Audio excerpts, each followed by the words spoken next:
Today we're talking about what to do if you can't afford to prep.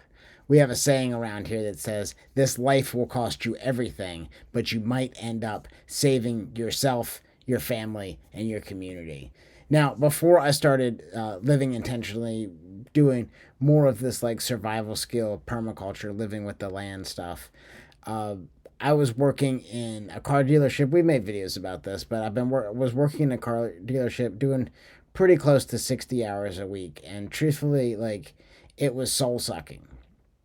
And I think about that whenever anybody says uh, that they can't afford to prep or they can't afford to live closer to the land. Um, like, what are you giving up? What do you like? And I talk to so many people that just feel like disconnected from their families, disconnected from the natural world, disconnected from like people around them, and feel a lot of anxiety because they're disconnected from living with the land. And I understand that like that's an extremely privileged thing to say, and I'm extremely blessed to be in the position that I am, because I live such like a rewarding life, and I want you to do the same. So you might not be able to prep, but Joel Salatin says, he sits on the shoulders of giants, and I definitely do too. I'm super thankful that like my parents and grandparents have like saved and allowed me to like start this college type environment for people to learn living with the land. Um, so I want you to think about like uh, it, Moses didn't get to the promised land, right? So it might not be our calling to get there ourselves, but just to put up so that the next generation can leave uh, a more fulfilling life than we are living. And that's like what I'm trying to pass on as well. Um, so this video, we're going to talk about like cheap ways to get involved and save some money, because if you're not saving, ultimately you're getting hurt by just the powers that be and the way that money works currently. And we'll get into that a little bit later. But let's start with the cheapest way to get into prepping and survival. We'll work from cheap to expensive. But as people, we have to realize that oftentimes we trade money for speed. So if you want to learn skills quickly, it's likely going to cost you a little bit of money. But if you stay to the end, I'll share with you a way to learn these skills from us without having to shell out big time. The most inexpensive way, but maybe the highest risk, is to buy a knife and then go outside and get into it. And trial and error your way through. If you followed us for any length of time, you've heard me say the lessons we learn are written on the tombstones of others. And it's always followed shortly by me saying something to the extent of reading is the number one survival skill to cultivate. It allows us to reach back in time and learn from the hard fought lessons that people have taken the time to write down. Excuse me. We can learn these lessons ourselves, but they might cost us our lives. And that's kind of the mindset that we talk about. Like, there is no failure, there's lots of failure, right? But the only real failure is that if we quit and don't take lessons and kind of revise our strategy. And the first lesson for everything is like awareness and spending the time to think about things, prioritize, and bring true awareness. Like I talk about dieting, right? If you are wanting to lose weight, you write down everything that you've eaten, and in the first week, stuff's gonna like jump out at you, like, oh, I shouldn't have written that. Saving and like expenditure is the same way. But we can learn from ourselves. Sometimes it ends up costing our life, but if we have that extreme awareness, oftentimes we can make little tweaks that make huge differences. So the cheapest way is just go out there and get after it.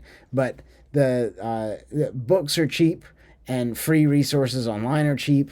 And I would encourage you to like bring your awareness and focus that into learning the skills that you think are most important with your prioritization. So we have like, buy a knife. You can get a nice Mora knife for like $12, and then we can start like buying books and reading those books. And I would start with like a field guide to plants. If you're just going out and like bushcrafting, I love these Sam Thayer. This is what we use in our class. That's we've also used like Peterson's field guides for a long time, but start filling out your library and taking the time to read these books and piece the lessons together from other people. Less risky, but semi-costly might be like finding a mentor or a guide or somebody like Sam Thayer, somebody like us, somebody that's just like into the space of what you want to learn. And there are so many people that want to help. I can think of like a handful of farmers that I know like directly in my area that are looking for young people to teach the skills, because the average age of the farmer in Virginia is like early 60s, maybe even older. And the downside of farming is that like by the time you can afford the land, you are like too old to work it. But you have these skills and you want to share them with people. And finding a young person, like go knock on the door of people, introduce yourself, say, I'm interested in this life, show me what you know. And people are oftentimes really, really receptive to being a mentor and the recognition that like they're doing something cool from you. So find yourself a mentor to guide you through the learning process. And now you're going to have to do some work probably. And that information might come as a trickle. You might have to do some like wax on, wax off. Like how often, like if we're talking about like Karate Kid, right? Like how much work did he have to do before he was taught the secret, kick, before you get that like sacred knowledge. Uh, you know, if you want that sacred knowledge really quickly, you can come to a class. And that's how I got my start. Was my dad just said, hey, we're going to a survival school. Essentially, he was looking for like a bonding experience.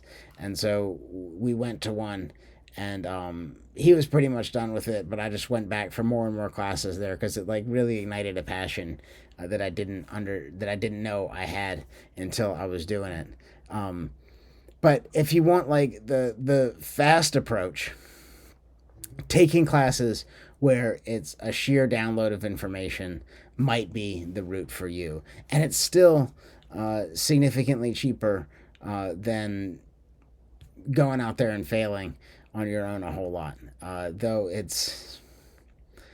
maybe it's not cheaper, but it's much better value than going out there and trying to learn it on your own. You'll shave, like our class, we shave decades off the time it would take people to learn this stuff on your own. Like how many years of rubbing sticks together would it take you to figure out the process of making like friction fire, right?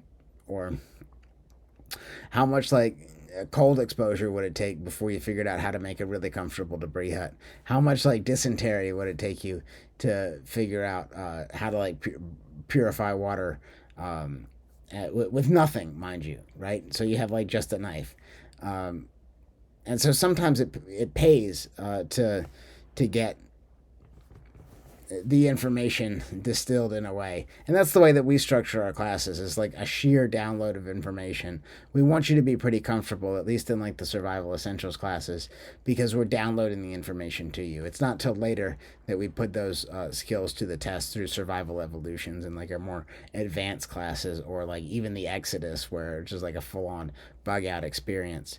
But don't sign up for that if you have no skills, because that's not for you. Sorry.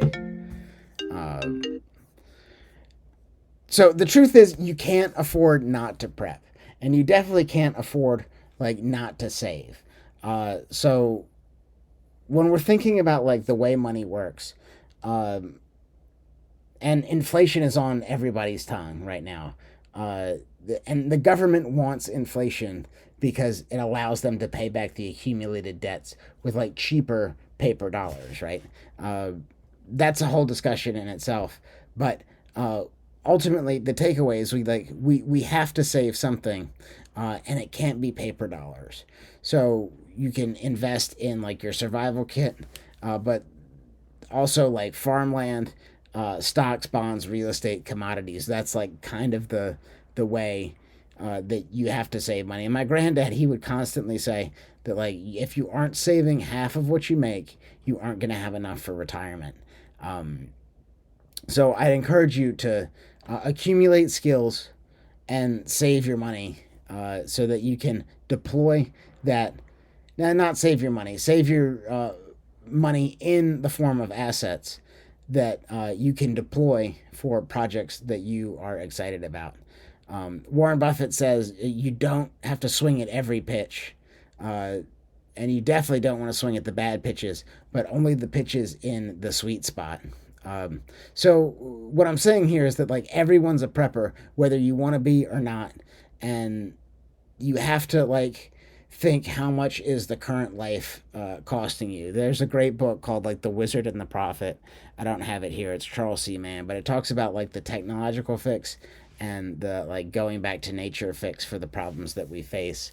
And it's a very interesting book on the subject, but we really have to like think of like what's the emotional cost of living in a society that doesn't really care about us. So to get out of that, we have to build parallel systems, and the Sustainable Homestead Institute is like one of those parallel systems to make sure that like people are taken care of, and like the way we take care of people is by chopping wood and carrying water. There's a song, that's what it's called. I forgot who wrote it, but it's like this guy meets God or whatever, and he's like he asks God a question: how can I show love? And the response is like chop wood and carry water.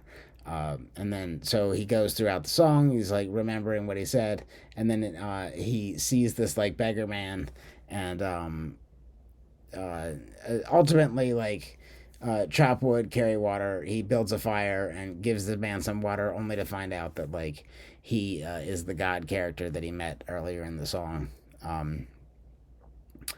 And I don't know where I was going with that, but like put up wood and put up water, and you can't afford not to be a prepper, and you can't afford to like what's the toll on your life. When I was working in the car dealership, super overweight, super unhappy, and just wanting more.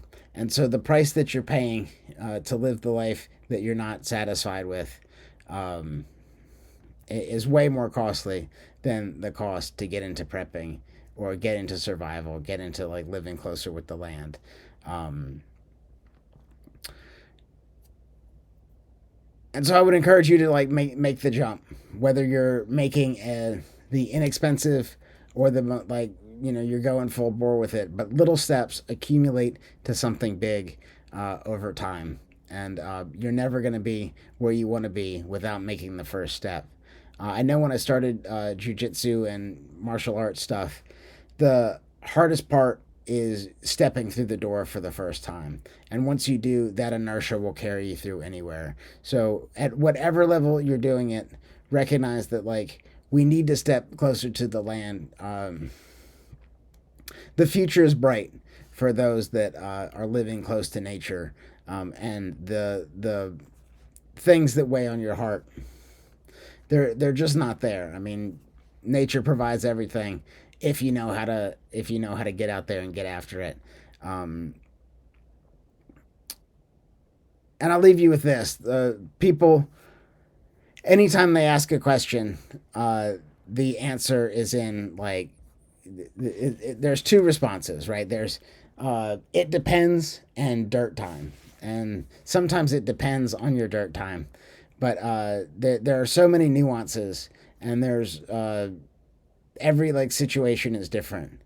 And so if you're concerned about your situation and you want to learn this stuff and you really don't have any money, we've turned no one away because of lack of funds, because we feel like this information is so important. So if you reach out, Scott at sustainablehomestead.com, we can discuss some ways to get you this information.